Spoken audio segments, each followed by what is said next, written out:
What's going on? It's your boy T Will. We back here with another episode today.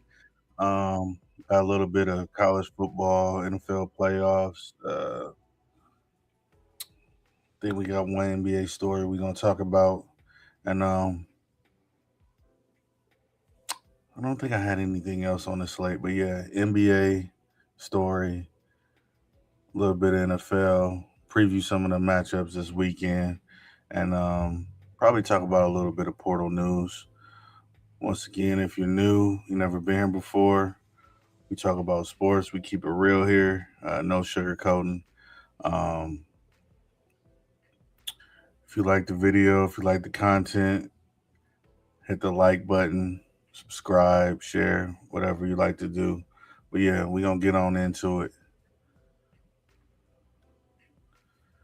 The first topic I want to talk about today is the story that came out about LeBron James and Jeannie Buss and her talking about how he should be grateful that they drafted Bronny.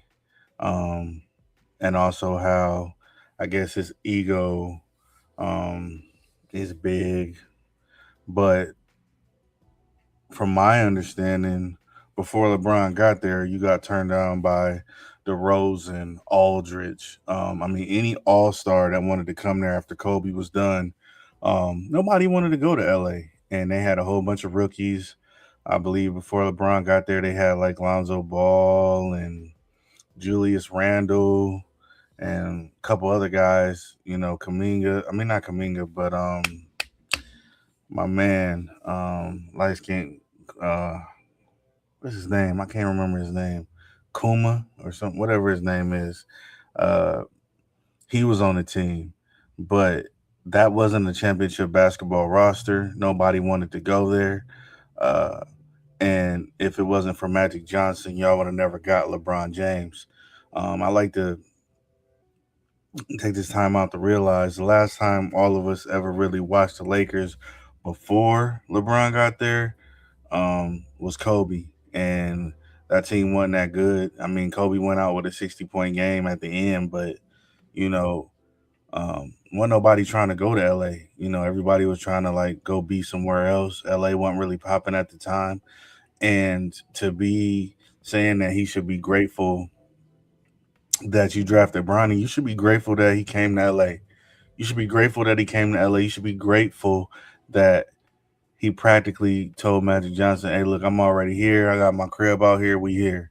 You didn't have to recruit him, go through a whole bunch of meetings. He was already planning to come there to build his media empire. And just so happened y'all had an opening and he was willing to join the squad. And he joined that squad knowing this wasn't the Miami Heat that he joined, or the Kevin Durant Golden State Warriors that he joined. He joined a team that had a whole bunch of inexperienced players, young players, and y'all wasn't doing nothing before he got there. So if you really want to talk about it, talk about the domino effect that LeBron James had when he got there. What happened? He came there. Anthony Davis came there. Y'all won a championship. Y'all had Dwight Howard, Rajon Rondo, all those guys on that squad. Um, and then fast forward, y'all drafted Bronny, and then y'all traded AD, and y'all got Luka freaking Doncic.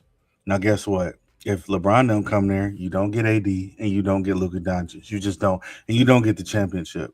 So just keep that in mind. Just think if LeBron James would have never came to the Los Angeles Lakers, like what what would the Lakers be right now? We don't know, right? Because he came there. He came there, made y'all relevant again, made people want to tune in, made people want to buy tickets, made people want to come to the game. And you're gonna say he should be grateful? No, you should be grateful for selling a team and your family getting $10 billion. But yet you sit here in this photo here and hug on his arm and act like you love him and you care for him. And in the back of his mind, LeBron know that this is some bullshit. That's what he know. You know, you want to hug me and love me. When we selling jerseys and we selling out and we selling courtside tickets and selling out season tickets, and now we got Luca and now we got fan interest. But if I would have came here, you would have never had me. You would have never had AD, and you would have never had Luka Doncic. Just think about that for a moment. So before you start talking about, hey, LeBron, you should be grateful for us. No, y'all should be grateful for him because once Kobe left, wasn't nobody watching the Lakers at all. Just think about it. And once LeBron leaves, y'all lucky y'all still got Luca. Because imagine if you didn't have Luca. Anthony Davis is still injured right now. He's been injured since he left y'all. He was injured when he was with y'all. Y'all lucky y'all got out of that situation. So I think the Los Angeles Lakers should be grateful for what they have instead of talking about what they don't have or what LeBron should be grateful for. If anything, you should be grateful that he came, and you damn sure should have picked his son, even though don't nobody agree with it. You at least owed him that because he could have left. He could have chose not to even came there. So just keep that in mind for the future. Let's see what we got next. Mm,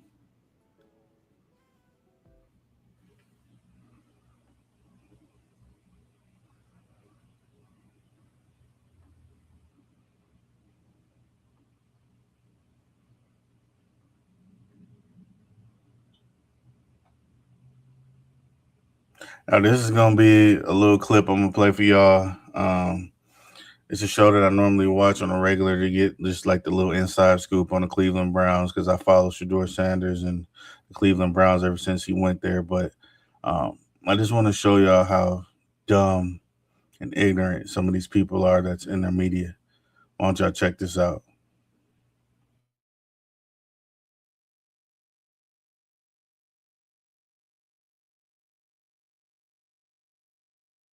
We get into the Stefanski versus Andrew Berry part of this. We talked yesterday about it was an ESPN article, bold predictions, potentially Malik Willis coming to Cleveland.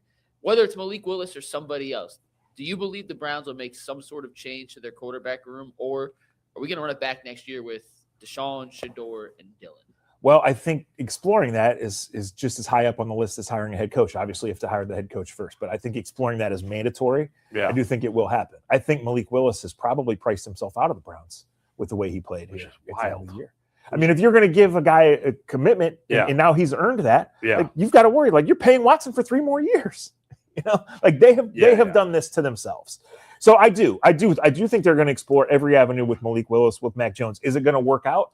Do those guys want them?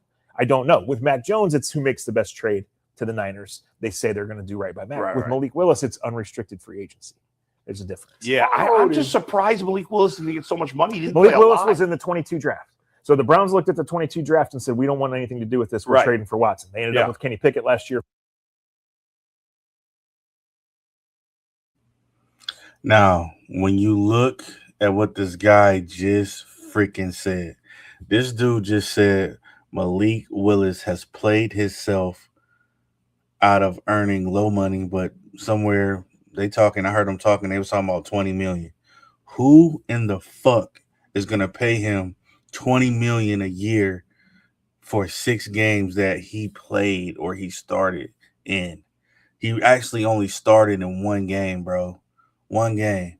This is how ignorant these people are in Cleveland. And if I'm a Cleveland fan, I'm frustrated, bro, because y'all talk about the quarterback like if y'all don't have a quarterback, y'all team ain't going to be successful. Y'all need more than a quarterback.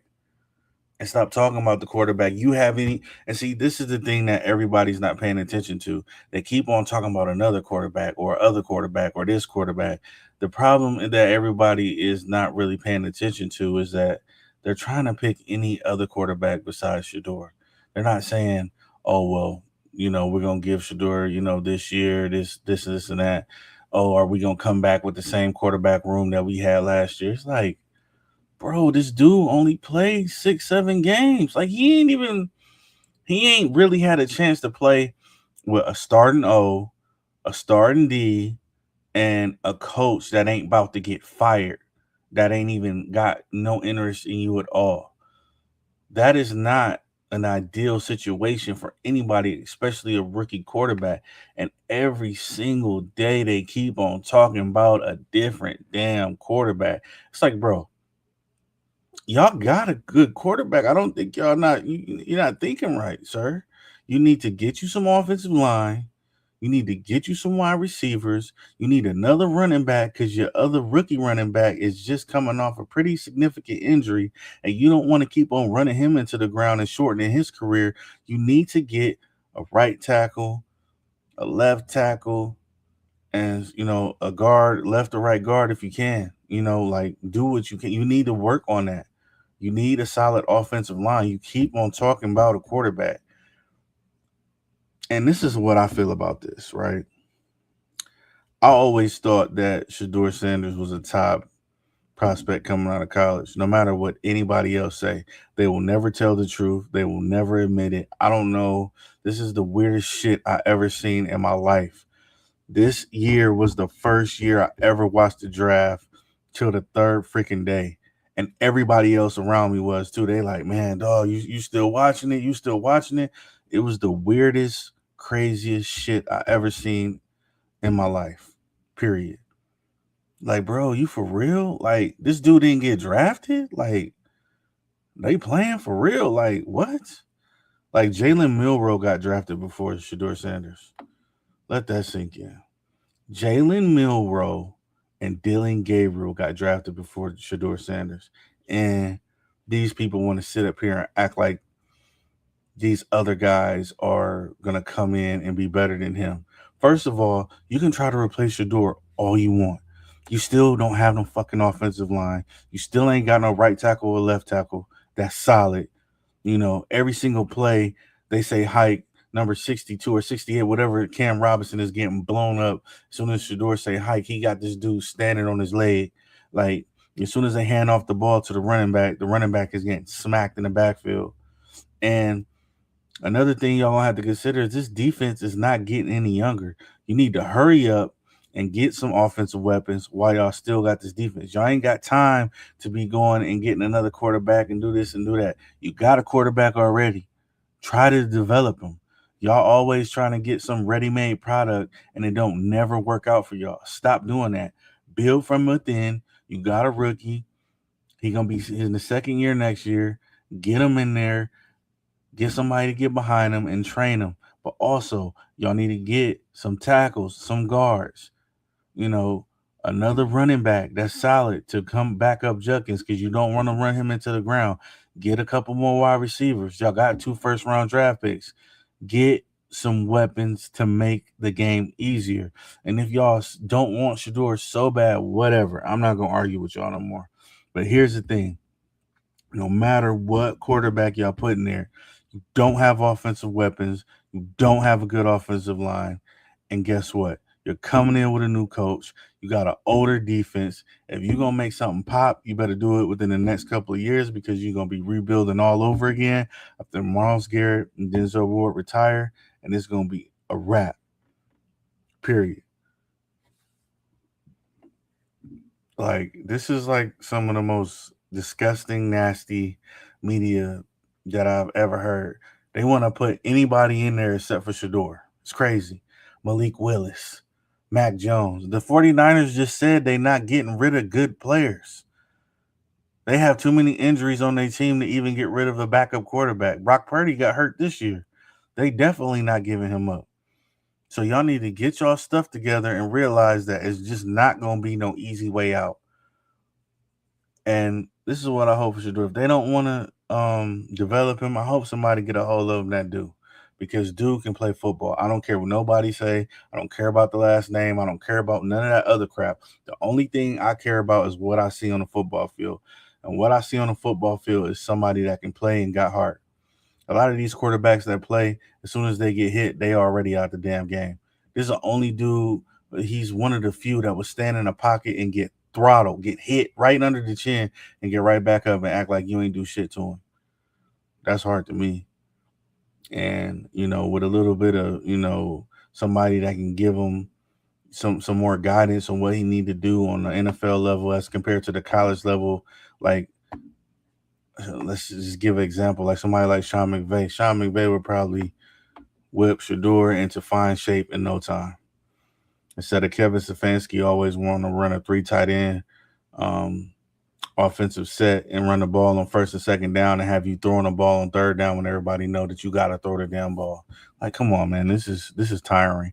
But this here, I wanted to show y'all this because this is a prime example of how wishy-washy and how weird these media members are. This same guy, Zach Jackson, back in I believe it was Ricky Minicamp, said, "Well, Shedeur looks great. He looks great. He looks great." Now this dude is talking about Garrett Nussmeier. The fuck out of here, man. I ain't got time for this shit.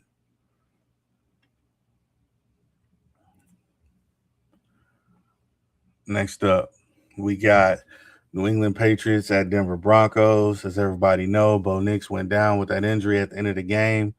And now everybody is thinking that New England is going to win this game. But just because of the age and the lack of experience of Drake May, not being in the playoffs this long, this is a bigger level. This is a higher level than the divisional round. This is one game away from the Super Bowl. And you can't tell me that you do not feel that pressure on your shoulders around you. You can't tell me that you don't feel that. There's no way that you can't tell me that you don't feel that. So what I would do is, if anybody's actually betting on this game, be very careful on what you do, because even though Stidham hasn't been playing a lot lately, he is a veteran backup, which is better than like a rookie backup, which means he has some experience, which means he can come in and do some things. But also, if I had to make a guess, I would not be surprised if Denver won this football game. I would not be surprised if Denver won this football game, even though it's not Bo Nix in this game. And remember, in the playoffs, there's only one game. Any given day, you can lose. And just off the way that the Texans was attacking him in New England and how they made him, fumble the ball a lot, if he does this in this game, Denver wins. But if he stays clean, they run the ball and they score, then New England wins. So it's going to be an interesting matchup. Can't wait to watch it. And I know it just really must suck for Bo Nix because he didn't make it through the season, and he happened to get injured on the very last play of the game, which sucks. But it probably mean if it happened like that, and it probably mean like even if he played in this game, it could have happened at the beginning of this game, and that could be even worse. So at least Stidham has a whole week to prepare, and can't watch the New England Patriots versus the Denver Broncos this weekend. The next thing we got is the NFC Championship game, Seattle Seahawks versus the Los Angeles Rams. To me, I mean, it's kind of hard to pick this one too as well, just because of what happened in the last game. But I think the Rams might be pissed off by how that last game went. They probably feel like they should be the number one seed right now, that they should be at home. And Matthew Stafford is probably pissed off about that. And then the little wacky 2-point conversion play that got called a good score. So those guys, the Rams, are going to be going in there looking for blood. But this is it for Sam Darnold. One game away from the Super Bowl. Matthew Stafford, he already has a Super Bowl. He don't need it. He probably going to win MVP. But if he wins this game and go on to the Super Bowl, this will just be a cherry on top for him. So if the Rams get up 2 scores, I don't believe Seattle can win this game, because I don't believe Darnold can throw them into this game. He can throw them out of this game. So for me, I'm going to have to go with the Los Angeles Rams. Matthew Stafford returns to his second Super Bowl appearance, trying to win his second Super Bowl. And to me, I feel like the pressure gets to Sam Darnold, and he makes some mistakes, and the Rams make him pay for it. So I'm going to take the LA Rams in this game. It's going to be exciting. Can't wait to watch this game. And I just believe that Stafford, if he wins this game and makes it to his second Super Bowl, he should be considered a Hall of Famer at that point. He really should. I don't care how you slice it. He really should be considered as a Hall of Famer, because that would be 2 Super Bowl appearances. He was first team All-Pro, and he also already has a Super Bowl, and he has so many other records. So I think that this will solidify him as a Hall of Famer. And just remember him playing for my hometown team, which is the Lions. It's really awesome to see him turn his career around and do really well. And we're going to be rooting for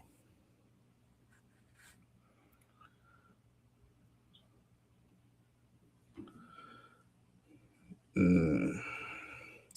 There's one more thing I wanted to show.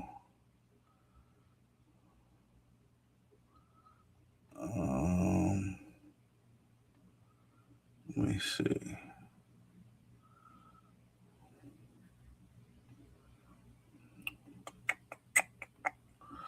All right.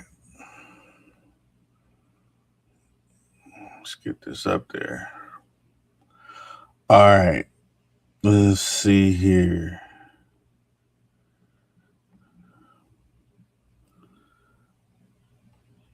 I just wanted to talk about this a little bit. You see you got Levitt, Sorsby, Mestamaker. I wanted to point this out real quick because I don't know if a lot of people have really been paying attention to the portal how they should be. You see LSU has Levitt, Texas Tech has Sorsby, and Oklahoma State has Mestamaker. But here's the thing that people ain't really paying attention to, okay? Oklahoma State has the number 6 transfer portal class.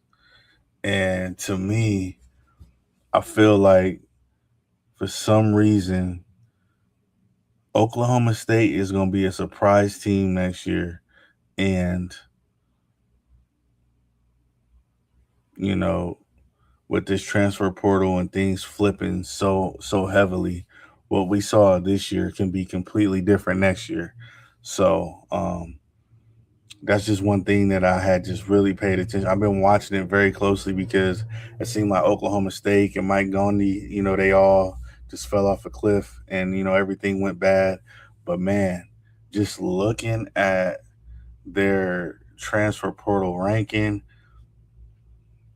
they got Oklahoma State at 6, Penn State at 5, Ohio State at 4, Texas at 3, Ole Miss at 2, and LSU at 1. Now, the only question is Sam Levitt really the number 1 quarterback in the portal?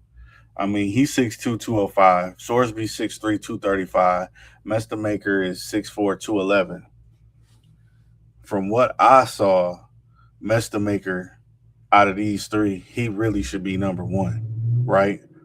Sam Levitt, I remember when he was at Michigan State, he was not really doing it like that. So, Oklahoma State really needs to be looked out for, bro, because this right here is crazy. They got a lot of players coming in. Sorsby, I look at him more as a dual threat guy, but Levitt and Mestamaker, they're true passers. And then you see Colorado's old 5-star tackle, Jordan Seaton. He just club hopping all over. I think he just be playing with people, man. That dude is wild. He would have been at LSU, Miami, Oregon. If I was Coach Prime, bruh, I would be hella hot at this dude. Dude, you went to go let Dan Lannon sit down and take a picture with you after all that junk that boy talked about me? Man, I know he got to be furious about that. And then the crazy thing here, though, is Sam Leavitt leaves Arizona State, goes to LSU. Prince Will leaves Ole Miss, goes to LSU. And then where's this other transfer at? Omarion Miller left Colorado, went to ASU. Who is ASU's quarterback? Who is their quarterback? Because Sam Leavitt is gone, so who gonna throw y'all the ball? Because they got two of the top guys on Arizona State. They got Omarion Miller and they got Reed Harris. That's gonna be interesting. And you got Lagway going to Baylor. Man, this next year, college football about to be wild, man. I'm telling y'all, it's about to be wild, boy.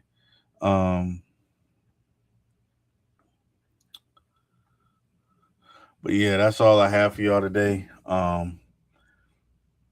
It's gonna be interesting to see where Jordan Seaton ends up. I don't know when he's supposed to make a decision, but LSU, if they get him, man, Lane Kiffin, if you don't win the national championship, everybody gonna be ragging on you because you're gonna have the top quarterback, a top left tackle, a top edge rusher. And you got the number one portal class, and then you got the number one high school player out of Louisiana State, the state of Louisiana, excuse me. So we're gonna find out if you that guy or not. And the funny thing is LSU has to play Ole Miss next year, so we're gonna find out. It's gonna be a very, very interesting offseason. Stay locked in here. I'm gonna keep you guys updated because I follow recruiting stuff like every single day. Just seeing who's committing, who's leaving, who's getting ruled ineligible, watching these guys. And then one thing I wanted to tell everybody too is just because somebody's a 3-star don't mean that they can't play. So when you look at those portal rankings, some of these schools pay these recruiting services to rank these guys higher than what they really are. The former cornerback from Colorado, when he first entered the portal, he was his name is DJ McKinney. He was a 3-star. As soon as he committed to Notre Dame, they flipped him from a 3-star to a 4-star. So the star game is fugazi. But yeah, anyways, that's all we got today. If you like the content, hit the like button, subscribe, share, and come check me out next time. Y'all have a good one.